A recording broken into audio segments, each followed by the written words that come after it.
El anteproyecto de investigación cualitativa se divide en tres grandes momentos.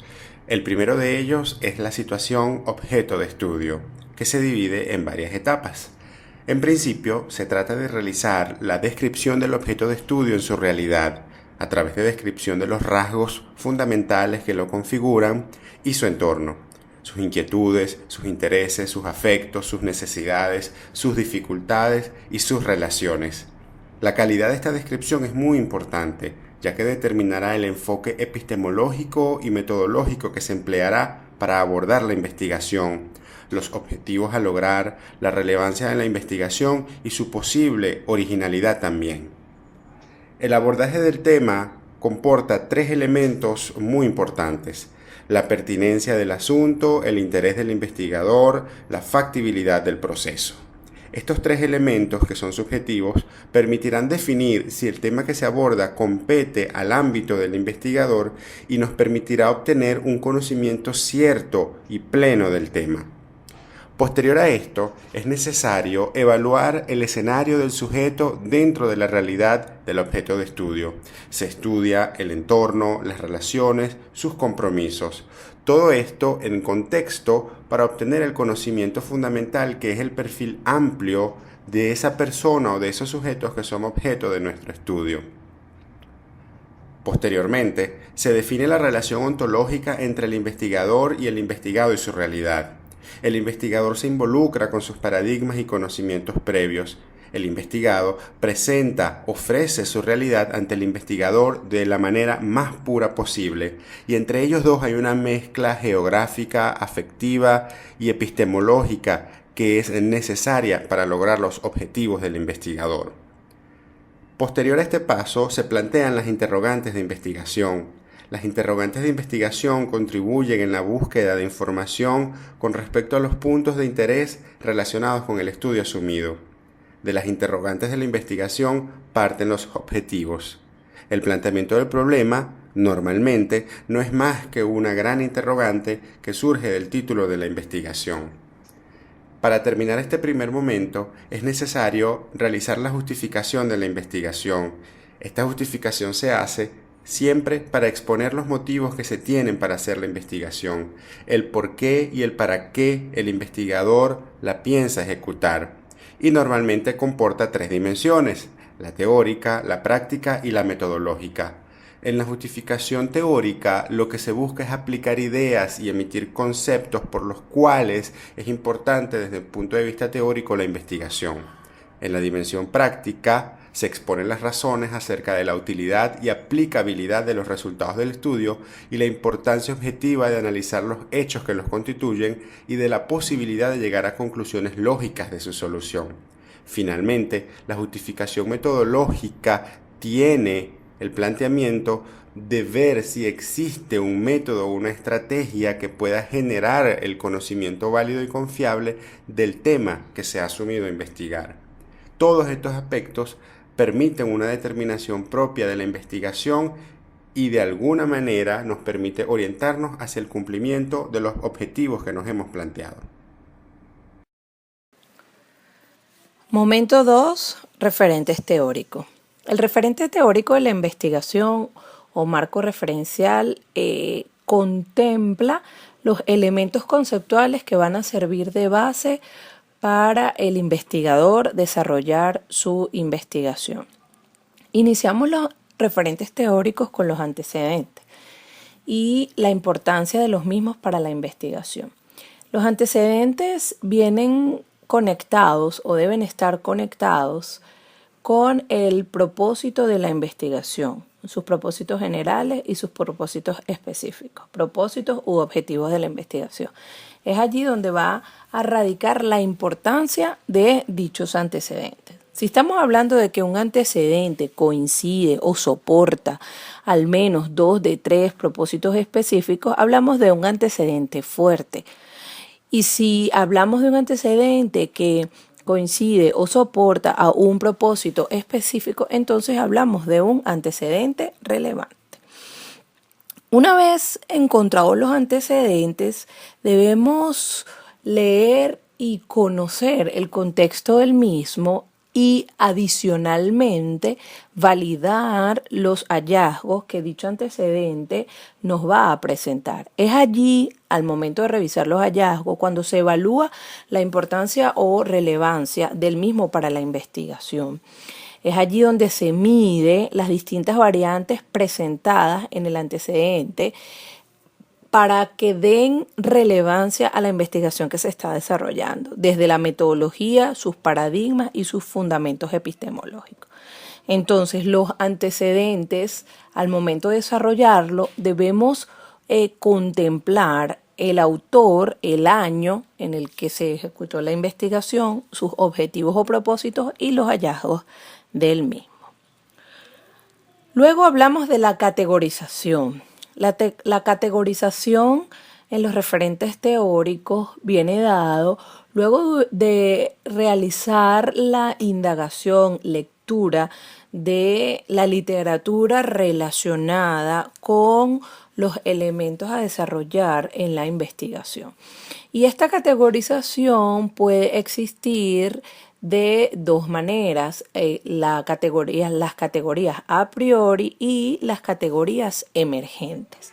A priori porque son todas aquellas categorías preestablecidas antes de realizar la indagación o proceso de investigación, solamente al hacer la revisión de la literatura, las que ya están establecidas. Y luego vienen las categorías emergentes, son las categorías que vienen desarrollándose a partir del propio proceso de investigación.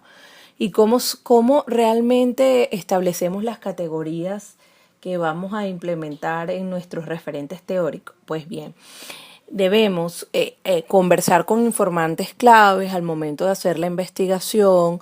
Luego el investigador va a realizar la observación en el proceso de investigación, ya que el investigador forma parte importante del proceso, su visión, su percepción del asunto, y luego se va a contrastar, se va a nutrir con la literatura. Una vez realizados estos pasos, se debe triangular y entonces se establecen las categorías emergentes, que son las que se van a establecer en el proceso de investigación, en el anteproyecto de la investigación. Es entonces cuando los referentes teóricos se escogen según la relevancia que estas categorías que han emergido de este proceso se contrastan con los propósitos de la investigación. Y finalmente hablamos de lo que significa el referente jurídico. El referente jurídico de la investigación se establece dependiendo de la reglamentación, de la contextualización, de donde se haya realizado las distintas investigaciones que estamos tomando como referencia e inclusive la investigación que estamos desarrollando. Va a depender, el referente jurídico se va a establecer según la reglamentación y las leyes, los decretos que se establecen en la región donde se está realizando la investigación, pero adicionalmente la legislación mundial en la que se basa los procesos de investigación, puesto que aunque pertenecemos a un país, a una región específica, a su vez los países se rigen por legislaciones mundiales en cuanto a la preservación del ambiente o respeto de los derechos humanos, puesto que el referente teórico lo que busca es mantener los buenos principios y considerar a las demás personas para no hacerle daño a través del desarrollo de la investigación.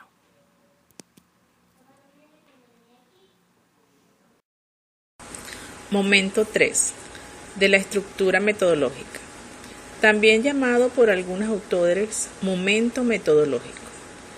Es en esta etapa donde el investigador diseña la estrategia a seguir para estudiar los hechos. De allí que deberá estructurar planes que le permitan conocer y cerrar la brecha con su objetivo.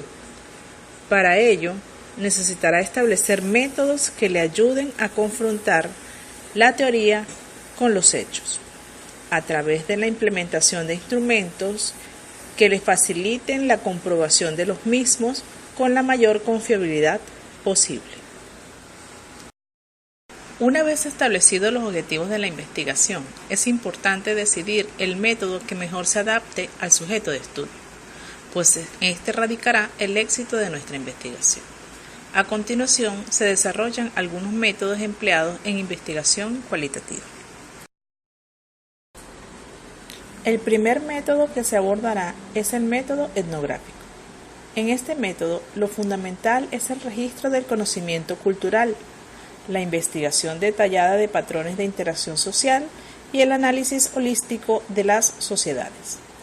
La preocupación fundamental del etnógrafo es el estudio de la cultura en sí misma, es decir, delimitar en una unidad social particular cuáles son los componentes culturales y sus interrelaciones de modo que sea posible hacer afirmaciones explícitas acerca de ellos. Seguidamente se describe el método fenomenológico. La investigación fenomenológica es la descripción de los significados vividos existenciales.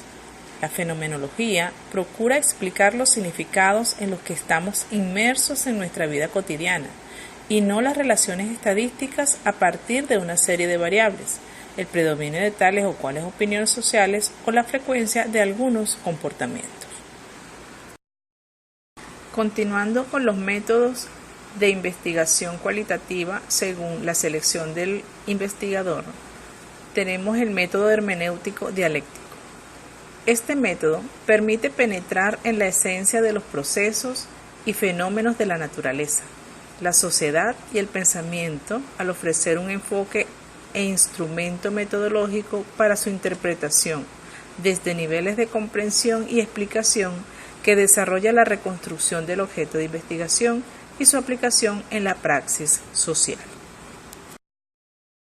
Seguidamente desarrollaremos el método investigación-acción, el cual señala que la investigación-acción considera la situación desde el punto de vista de los participantes, describirá y explicará lo que sucede con el mismo lenguaje utilizado por ellos. Además, contempla los problemas desde el punto de vista de quienes están implicados en ellos. Finalmente, se aborda el método historia de vida, cuyo objeto principal es el análisis y transcripción que el investigador realiza a raíz de los relatos de una persona sobre su vida o momentos concretos de la misma, y también sobre los relatos y documentos extraídos de terceras personas, es decir, relatos y aportaciones realizadas por otras personas sobre el sujeto de la historia de vida. En nuestro caso, se seleccionó este método, pues ha sido empleado recientemente por uno de nuestros integrantes para estudiar el tema conocimiento y uso de los métodos anticonceptivos por parte de los estudiantes adolescentes de la Escuela Técnica Industrial Robinsoniana Lara, en el cual se realizó una entrevista como sistema de recolección de datos, en donde la licenciada entrevistada redacta sus experiencias con los adolescentes de la institución. Luego de establecido el tipo de investigación, la selección de los sujetos que participan otorgando información para la investigación cualitativa es de gran importancia, pues es en ellos que se cimientan los datos que darán forma a la investigación. Estas personas comúnmente se denominan participantes o informantes y presentan características como: pueden involucrarse voluntariamente en un estudio o ser seleccionados por la o el investigador por sus particulares conocimientos, experiencias u opiniones relacionadas con el estudio. Otra característica que presentan señala que las personas que participan dan sentido a sus experiencias y a sus vidas, centrándose más en las experiencias, los acontecimientos y situaciones que en la cantidad de personas participantes. Estos sujetos deben ser capaces además de proporcionar una amplia información sobre la experiencia o situación que se estudia. Adicional, un sujeto de alta calidad es una persona que se expresa bien, está bien informada respecto al tema de investigación y está dispuesto a compartir sus conocimientos o experiencias. Para recolectar información, la investigación se vale de diferentes técnicas, que según Sabino no son más que la implementación instrumental del diseño escogido.